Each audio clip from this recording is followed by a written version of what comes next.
Assalamualaikum warahmatullahi wabarakatuh. Bertemu lagi dengan saya Muhammad Nasir selaku moderator dalam acara Odading, obrolan daring dan penting. Pada pertemuan kali ini kita akan membahas tentang tema pembinaan mental dan spiritual mahasantri. Nah, sebelum kita mulai, eh, alangkah baiknya kita membaca doa terlebih dulu. Terkhusus kita hadiahkan doa kita kepada Ustadz Sauki dan keluarga, terlebih lagi buat almarhum ayah beliau yang dipanggil oleh Allah Subhanahu wa taala, semoga dalam keadaan husnul khatimah. Al-hadin ya wala kulli niyatin shalihah. Al-Fatihah. أعوذ بالله من الشيطان الرجيم بسم الله الرحمن الرحيم.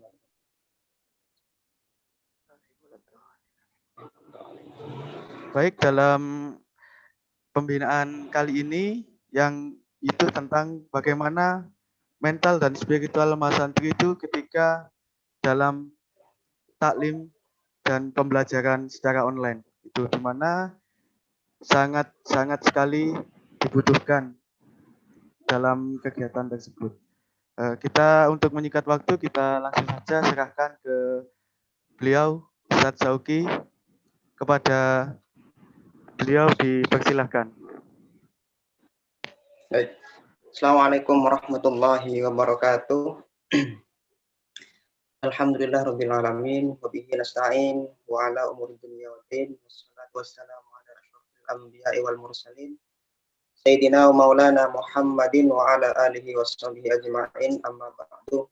Yang kami takzimi Mudir Pusat Ma'had Al-Jami'ah Kiai Haji Ahmad Muzaki MA, yang kami takzimi Pengasuh Mabna Ibnu Khaldun Abuya Badruddin, yang kami hormati Musyrif Ibnu Khaldun, dan yang selalu kami banggakan Mahasantri Mabna Ibnu Khaldun 2020-2021. Sebelumnya saya ucapkan terima kasih kepada Kang Nasir yang telah memberikan waktu kepada saya untuk memberikan sedikit gambaran tentang spiritual dan mental mahasantri, terutama di masa pandemi ini. Dia yang menjadi moderator pada pembinaan ini dan seluruh kru yang berada di Mabna dan seluruh musyrif yang membantu keberlangsungan acara ini. Langsung saja, ini sepertinya tidak akan begitu lama karena harus ada beberapa yang harus diselesaikan. Jadi simpel saja. Jadi untuk teman-teman mahasantri yang berada di rumah, mengawali dari pembahasan tentang mental dan spiritual mahasantri, saya beri kurung di selama masa pandemi, maka ada beberapa hal yang harus kita ketahui, kita pahami, kita sadari, dan selanjutnya kita tunaikan atau kita laksanakan atau kita lakukan dalam bentuk amaliyah. Yang pertama adalah keberadaan Ma'had sendiri di pusat Ma'had Al-Jami'ah di UIN Maulana Malik Ibrahim Malang. Sebagaimana yang telah Buya Badruddin sampaikan dulu, bahwasanya keterikatan antara Ma'had dan kampus, yang mana Ma'had kita ini diberi amanah atau tugas mengemban dua pilar kampus. Yang pertama yaitu kedalaman spiritual, yang kedua yaitu keagungan akhlak. Itu adalah dua hal yang diamanahkan oleh kampus kepada Ma'had. Sedangkan keluasan ilmu dan kematangan profesional ditekankan atau diamanahkan kepada masing-masing fakultas jurusan, itu melalui kuliah reguler. Sehingga perlu kita sadari dari sini, peran Ma'had terhadap spiritualitas mahasantri itu sangat peran Ma'had terhadap spiritualitas termasuk mental mahasantri itu sangat besar, karena menjadi dua pilar utama yang harus dipenuhi. Berkaitan dengan spiritualitas mahasantri, Jika kita berada dalam kondisi normal, maka akan kita jumpai beberapa kegiatan di Ma'had ini yang mendorong atau mencerminkan spiritualitas mahasantri. Di sini kita mempunyai banyak divisi, di sini kita mempunyai banyak kegiatan yang bisa dilakukan, yang istiqomah dilakukan oleh mahasantri dan sivitas akademika Ma'had. Ada pelaksanaan sholat jamaah. Kita awali dengan sholat jamaah dulu. Yang mana dalam kegiatan sholat jamaah itu banyak nilai-nilai, tidak hanya spiritualitas, keagamaan, tidak hanya nilai-nilai di bidang agama saja, namun juga ada nilai-nilai kemasyarakatan atau kebersamaan di situ yang bisa kita ambil. Selain itu, di Ma'had kita juga diistiqomahkan membaca bacaan-bacaan thayyibah, surat-surat pendek, atau amalan-amalan yang bisa kita lakukan setiap hari. Sehingga kegiatan ubudiyah kita itu ditunjang oleh yang namanya kitab taqarrubat. Mungkin di beberapa mabna kita sudah mengenalkan kitab taqarrubat. Namun untuk di Ibnu Khaldun kita belum memperkenalkan sama sekali. Nanti untuk beberapa waktu ke depan kita akan perkenalkan, yang mana kitab taqarrubat ini isinya adalah kumpulan surat-surat pendek pilihan, sekumpulan ayat-ayat pilihan, doa-doa, wirid, zikir, dan bacaan-bacaan thayyibah lain yang bisa kita amalkan dalam keseharian kita. Jika di kampus, kita biasanya istiqomah membaca Rotibul Hadad, kita istiqomah membaca Wirdul Latif, Istighosah, ada juga senandung atau selawatun Nabi, atau pembacaan ayat-ayat surat-surat pendek, dan lain sebagainya. Itu bisa kita terapkan tidak hanya di kampus atau di Ma'had secara normal, namun kita juga bisa melaksanakan itu di rumah masing-masing. Kembali berkaca ke pembinaan bulan kemarin, ya walaupun tidak sampai 1 bulan ya, saya anggap bulan kemarin karena pembinaan ini nanti berkelanjutan selama 1 bulan sekali. Ini sudah di bulan Oktober, berarti kita nanti bertemu di November. Pada pertemuan di bulan September, ada beberapa hal yang sudah kami sampaikan terkait dengan identitas kemahasantrian kita di tengah masyarakat, lebih-lebih di dalam keluarga. Maka spiritualitas dan mental ini menjadi salah satu hal yang perlu kita perdalam, kita dalami, agar kita menuju identitas kemahasantrian yang sebenarnya. Jadi saya simpulkan bahwa pemuda yang baik, mandiri, berakhlakul karimah, tidak harus alumni atau tidak harus menimba ilmu di pesantren, tidak harus lahir dari seorang santri atau mahasantri untuk menjadi pemuda yang baik, mandiri, atau berbudi pekerti. Namun, seorang santri, lebih-lebih mahasantri, bertanggung jawab besar dan diharuskan menjadi orang yang baik, yang berbudi pekerti, dan mandiri. Jadi santri tidak harus orang yang alumni pesantren, namun alumni pesantren wajib hukumnya atau bahkan sangat fardu ain ya bagi alumni pesantren menjadi orang yang lebih baik daripada orang-orang yang berada di luar. Artinya apa? Teman-teman di sini sudah berlabel mahasantri, maka harus ada perbedaan antara teman-teman yang dulunya masih siswa SMA, siswa SMK, MA, MAN, atau bahkan STM, dengan mahasiswa yang dipondokkan, mahasiswa yang berada di lingkungan pesantren, yaitu di Ma'had Sunan Ampel Al-Ali. Berbeda dari segi apanya? Semuanya. Baik itu dari segi tutur katanya, mungkin dari segi perilakunya, dari segi gaya, fashion, model, dan lain sebagainya. Dengan tidak merubah identitas diri kita sendiri.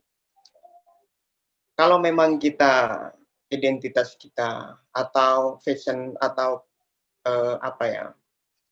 kecenderungan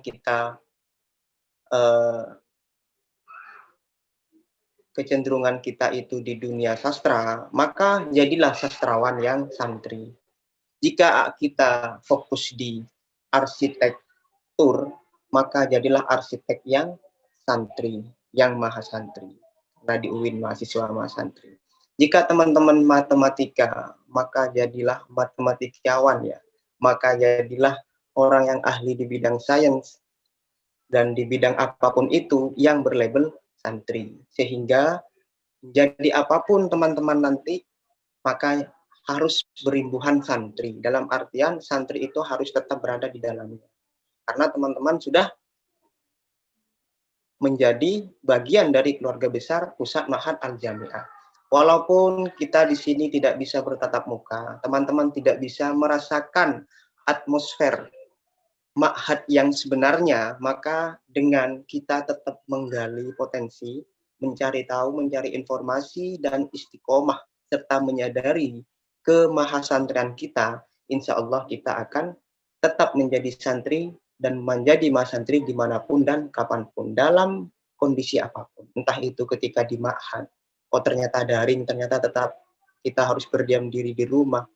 Ketika kondisi normal atau ketika kondisi pandemi, kita tetap menjadi mahasantri. Dengan apa? Dengan mengamalkan nilai-nilai kesantrian atau kemahasantrian. Bagaimana cara mendapatkannya? Kita sudah memfasilitasi. Ada yang namanya, kalau teman-teman kurang paham dari segi fikih, kita sudah sediakan media atau fasilitas bernama taklim afkar.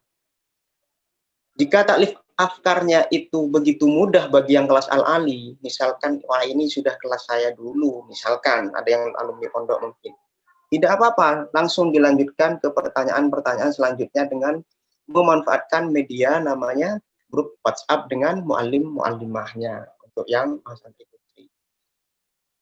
Atau bagi yang benar-benar nol, tidak tahu apa-apa itu, jangan minder, tetap interaktif, komunikatif bersama muallim-muallimahnya. Kalau tidak dengan ini, kapan lagi teman-teman akan bertanya? Jika teman-teman kurang fasih dalam membaca Al-Quran, maka manfaatkanlah yang namanya taklim Al-Quran. Tanyakan semua yang berkaitan dengan Al-Quran, dengan bacaannya, hukum bacaannya, dan lain sebagainya kepada para muallim. Jika teman-teman kurang paham tentang Ma'had dan lain sebagainya, maka manfaatkanlah grup WhatsApp bersama pendamping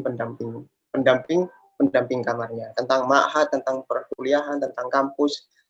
Akang-akang musyrif yang ada di sini itu sudah berpengalaman ya, karena sudah bertahun-tahun, apalagi Kang Fahmi ya, Kang Fahmi yang sudah merajai pokoknya di Mabna Ibnu Khaldun itu. Nah, raja di raja itu yang dampingannya Kang Fahmi.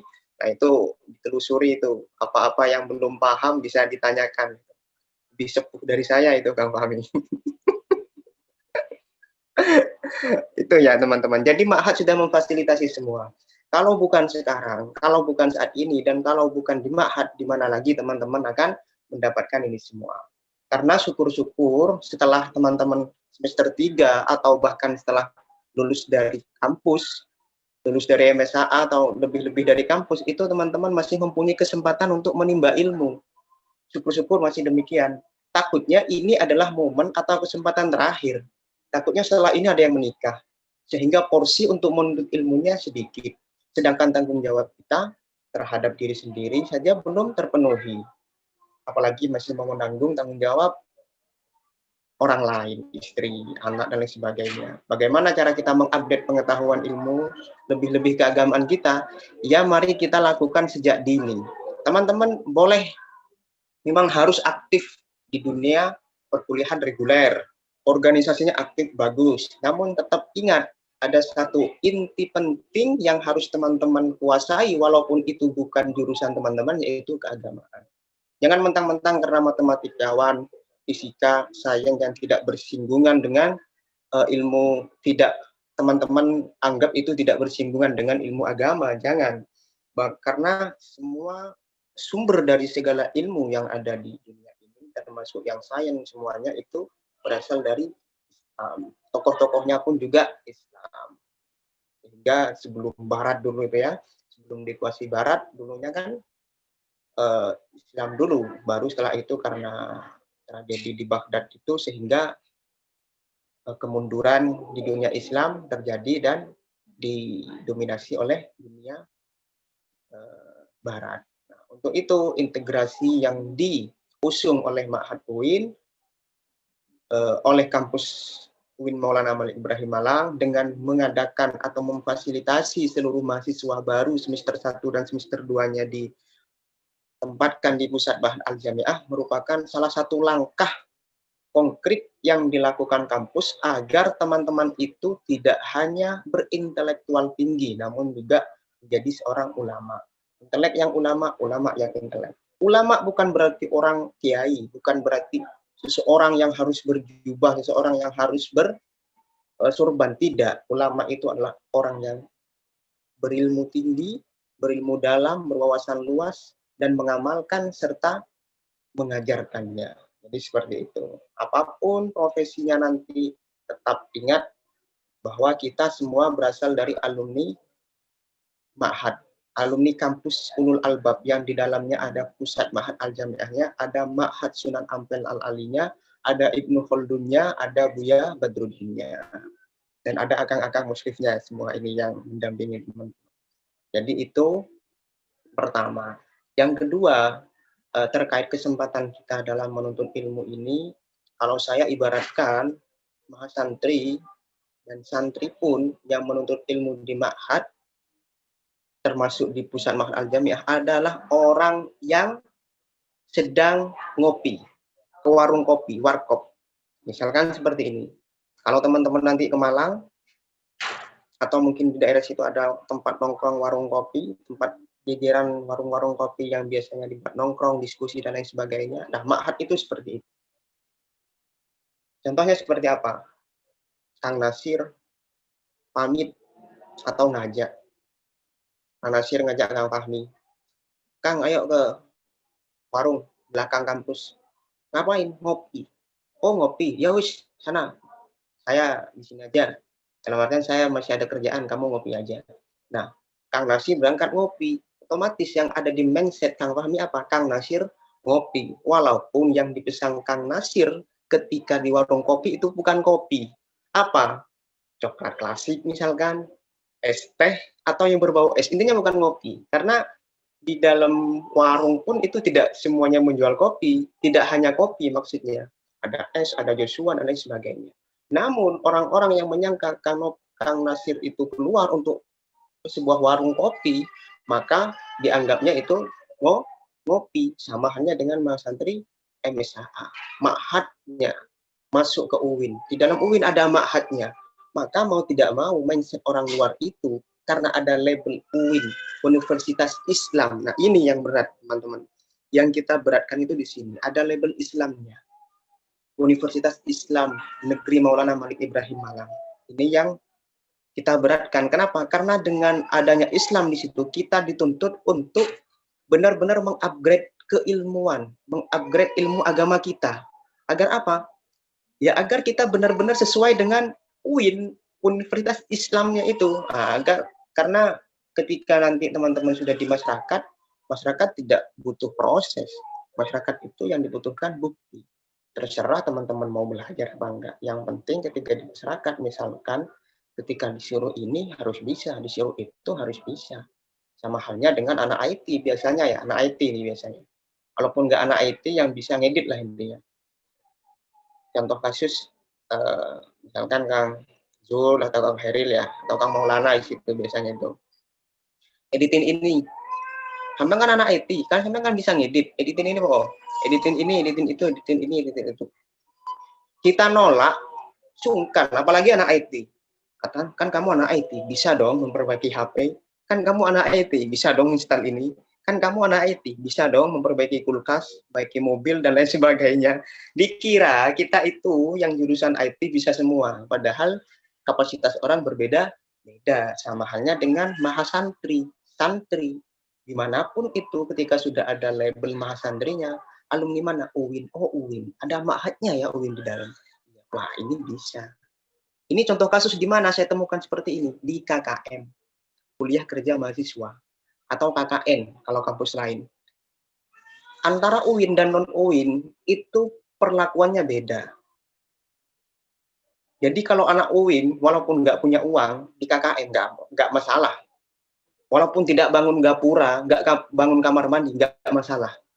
Tapi kalau anak UIN, disuruh khutbah Jumat nggak bisa, itu baru masalah. Mimpin tahlil mungkin yang Nahdlatul Ulama nggak bisa masalah. Mimpin istighosahan, mimpin sholawatan, mentok minimal mimpin sholat jamaah, maghrib, isya sama subuh yang jahar tidak bisa, itu masalah. Karena masyarakat yang dibutuhkan ketika itu labelnya UIN, tidak muluk-muluk langsung harus bangun masjid, KKN-nya harus bangun kamar mandi, buat dam air, buat tandon, enggak. Lebih-lebih biasanya kita itu disuruh kepada hal-hal yang berbau agama. Ngaji TPQ, ngimami sholat, ngimami tahlil misalkan, selawatan, istighosah. Lebih yang paling puncaknya itu biasanya khutbah Jumat. Mau mundur, UIN taruhannya. Mau maju, malu, nggak bisa. Nah itu, makanya mumpung teman-teman ini masih awal, semester 1 ini kan masih, karena saya yakin KKN kalian tidak akan online. Nah, kalau online kan masa khutbahnya online juga, kan nggak mungkin. Nah, kalian itu KKN-nya kan masih semester 5, dan saya yakin kalian juga pada akhirnya akan kembali ke kampus. KKN kalian akan disebar di pelosok-pelosok Malang, atau ada yang di luar Malang. Intinya pelosok desa lah. Yang itu mindset orang desa ketika mendengar kata UIN, Universitas Islam Negeri Maulana Malik Ibrahim Malang, maka mindsetnya Islam, keagamaan. Oh bisa ini, oh bisa itu. Bisa ini dan bisa itu. Termasuk cara berpakaian, cara berbusana. Beda antara UIN dan kampus lain. Maksudnya yang membedakan bukan kita, pandangan orang lain.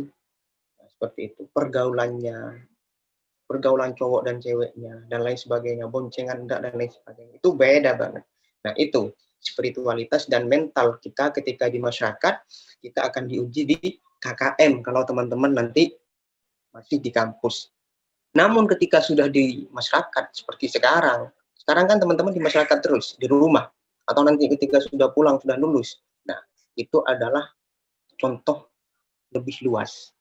Kalau teman-teman, dan sekarang teman-teman ini sudah berada di contoh lebih luas. Kalau ketika normal, teman-teman itu masih diberi diberi latihan-latihan apa ya, ringan.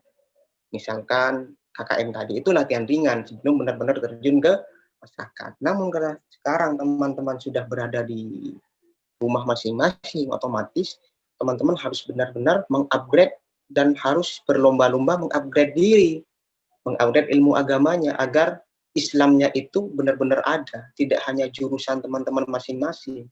Caranya seperti apa? Ya, rajin taklim, taklim afkar, taklim Al-Quran, taklim bahasa, pengembangan bahasanya, PPBA-nya, dan lain sebagainya. Regulernya apalagi. Sehingga tidak hanya menjadi intelek yang ulama, tapi juga menjadi ulama yang intelek. Dan diamalkan, diimplementasikan, dilaksanakan di rumah masing-masing. Kapan? Ya sekarang. Kan sekarang sudah ada di rumah. Jadi teman-teman ini bisa saya katakan prematur ya. Mahasantri yang diterjunkan ke masyarakat secara prematur. Nah, kalau tadi kan kita masih digodok dulu 5 setahun. Habis itu ada namanya KKM, latihan tuh di negeri orang dulu. Cara berinteraksi, terus pengamalan kita apakah hal-hal yang sudah diajarkan di jurusan, di ma'had, di PKPBA, PKPBI itu sudah sesuai, apakah bisa diamalkan di sini, baru nanti setelah pulang kan enak. Nah sekarang karena teman-teman sudah berada di rumah, sudah lain lagi ceritanya. Makanya harus benar-benar diupdate. Sehingga adanya fasilitas berupa ma'had, taklim, itu harus benar-benar dimaksimalkan dan dioptimalkan. Satu lagi dari saya, lebih baik teman-teman memulai dan menyelesaikan kesalahan dan ketidaktahuan teman-teman di ma'had sekarang ini. Habiskan jatah kesalahan dan kegagalan kalian itu di ma'had. Sehingga nanti di masyarakat teman-teman itu sudah enak. Contohnya apa? Apapun yang berada di ma'had pelajari. Jadikan rumah teman-teman itu, lingkungan masyarakat itu sebagai evaluasi. Keluar, jangan hanya dirubah. Membaur dengan masyarakat. Oh, saya kurangnya di sini. Balik lagi. Balik ke kampus. Maksudnya balik ke kampus itu bukan balik ke Malang ya, kalau daring. Kembali mengupgrade diri, ikuti materinya. Pokok, saya ternyata tidak hafal doa ini. Kok kemarin saya disuruh baca doa ini kok nggak tahu. Akhirnya baca dulu. Kok nggak tahu, tanyakan ke muallimnya. Itu maksudnya.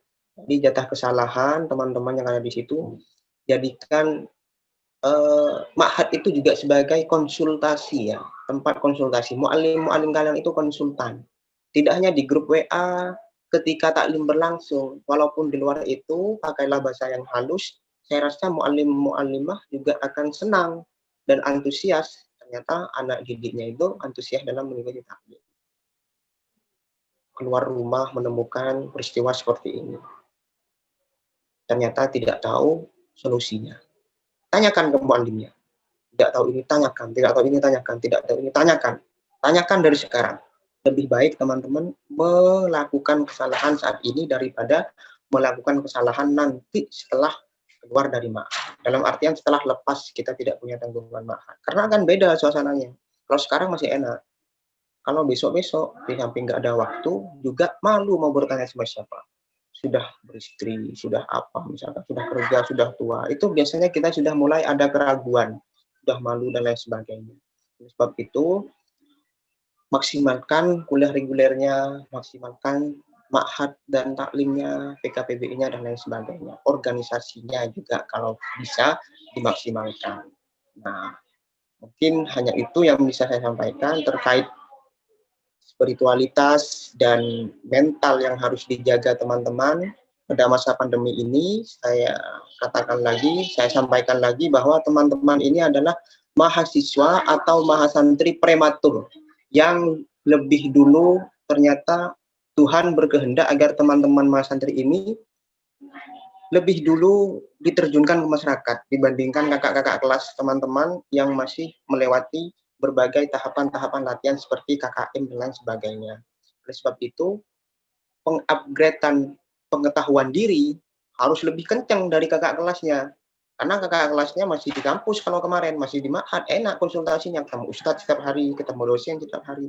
Kalau ini enggak, di samping teman-teman berbaur dengan masalah-masalah yang ada di masyarakat, teman-teman itu jauh dari konsultannya, jauh dari konsultan, jauh dari dosen, jauh dari muallim, jauh dari ustadz. Sehingga harus benar-benar aktif, atraktif, mencari informasi, jangan sampai ketinggalan. Baik itu regulernya, ma'hadnya, PKPBE-nya, organisasinya, dan lain sebagainya. Itu saja mungkin dari saya. Kurang lebihnya mohon maaf. Saya kembalikan lagi ke Kang Nasir. Silahkan. Oke, terima kasih atas pemaparannya yang disampaikan oleh Ustadz Sauki, di mana sangat penting sekali tentang hal ini, seperti yang beliau sampaikan bahwa pemuda yang baik, mandiri dan berbudi pekerti tidak harus yang alumni pesantren. Akan tetapi, mahasantri wajib memiliki akhlakul karimah, berbudi pekerti yang baik dan harus lebih daripada orang yang bukan mahasantri.